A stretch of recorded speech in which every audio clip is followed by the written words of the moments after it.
Hello again. This is Ali. So last night, no, oh, I mean recently, no, we just received another update for Goldhen.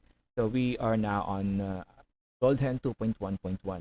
But I was testing it a few nights ago, but unfortunately, I don't see any developments or improvements on the stability of the jailbreak.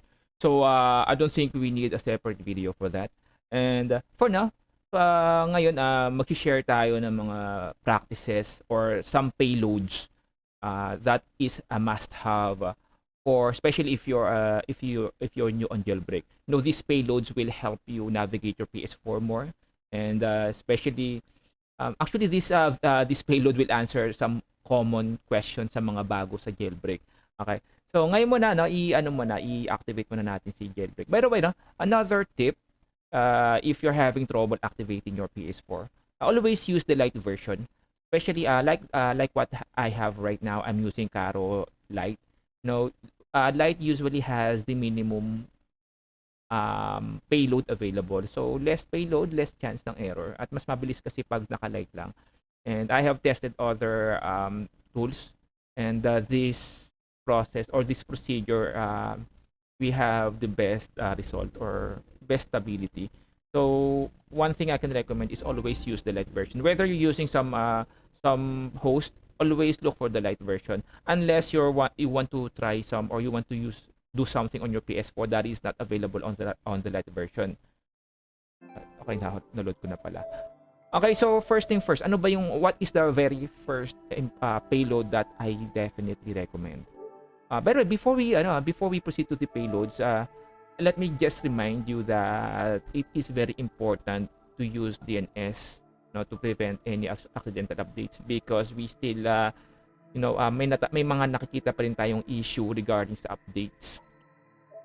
And it is very important to prevent any kind of update if you are on a jailbroken unit.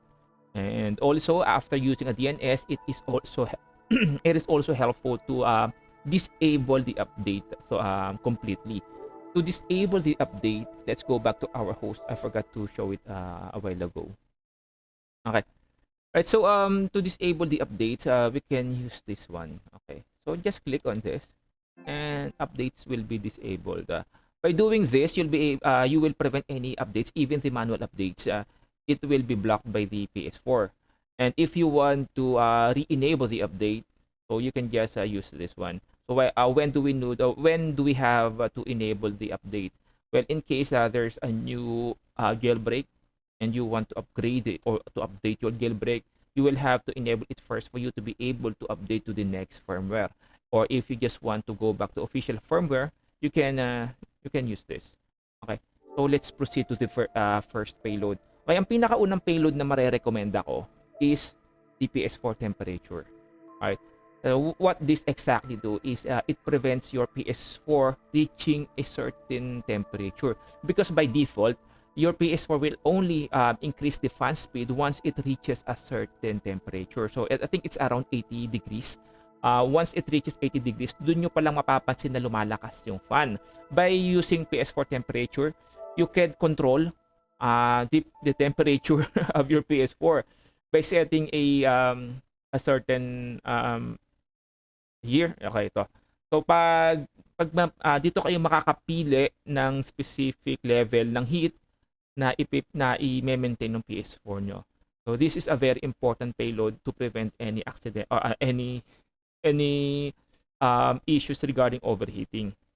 Okay. Aside from this, by the way, to be able to use that, you can either install them using a separate PKG.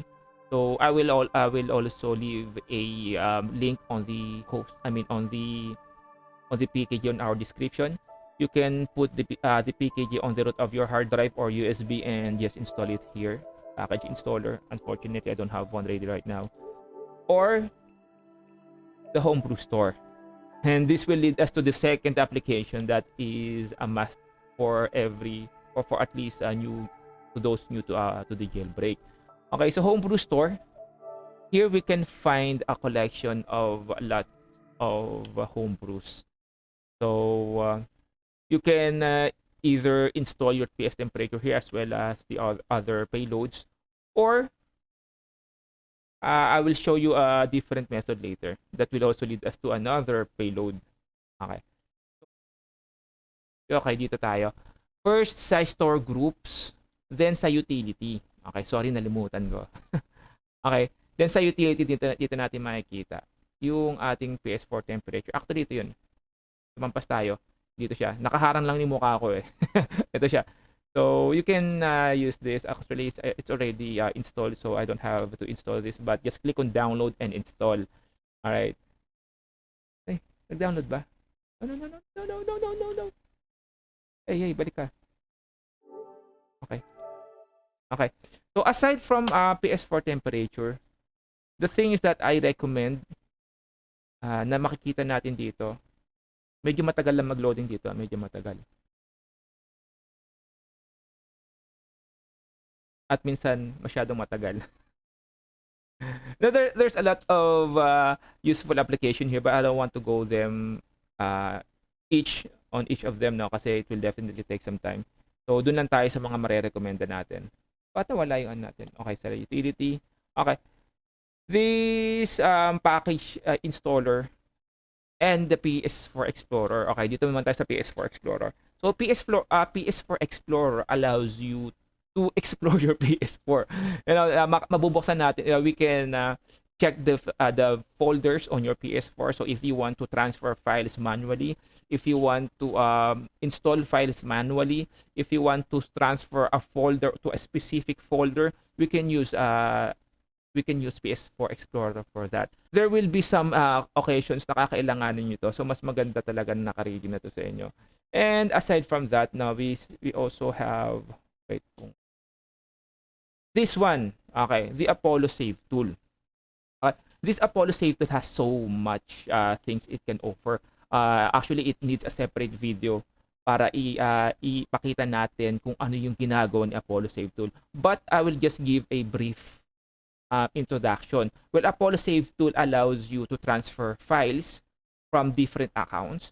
It allows you to sign your save file for you to be able to use your game from an official game to a fake PKG. It can also allows you to change the region of your file. So this Apollo Save tool has so much use. Okay. So ito yung mga bagay na kailangan natin, especially to those who have multiple PS4 and they want to transfer files. This is the application that you need. And also we have the Payload Guest. So ano ba yung Payload Guest? So Payload Guest is an application that allows you to install payload directly from the PS4. So labas tayo para pakita natin. Ito si Payload Guest. So especially for those who use Lite, like me, no, I use Lite sa ating host, where it only offers a very few application. So you can find a lot of payloads that is missing there. So with this Payload Guest, you can install a separate or a specific payload for you to be able to use on the PS4 itself. So let's say for example, gusto natin ang dami kasing so I can't go on to each of the application or to each of the tools here. So pero dito natin makikita yung mga bagay na hindi natin nakikita sa mga light na host, no. Especially dito sa fan natin. So ito rin pag kung gusto daw din na naman natin kailangan ng golden since naman natin siya na activate naman natin siya. Pero with using payload kasi mape-prevent natin yung mga kernel panic kasi even on using payloads sa mga host natin, so sometimes they can trigger kernel panic. Using Payload Guest, wala ng kernel panic at saka mas mabilis na. Okay. So, ayun lang muna yung marerekomenda natin, no? Because I want to keep this video as short as possible. But if there are still some applications that I failed to discuss or that I failed to mention, that is very helpful. No, please do let me know so that other people can benefit from it as well. Alright, so hanggang dito lang muna and till next video. Bye-bye.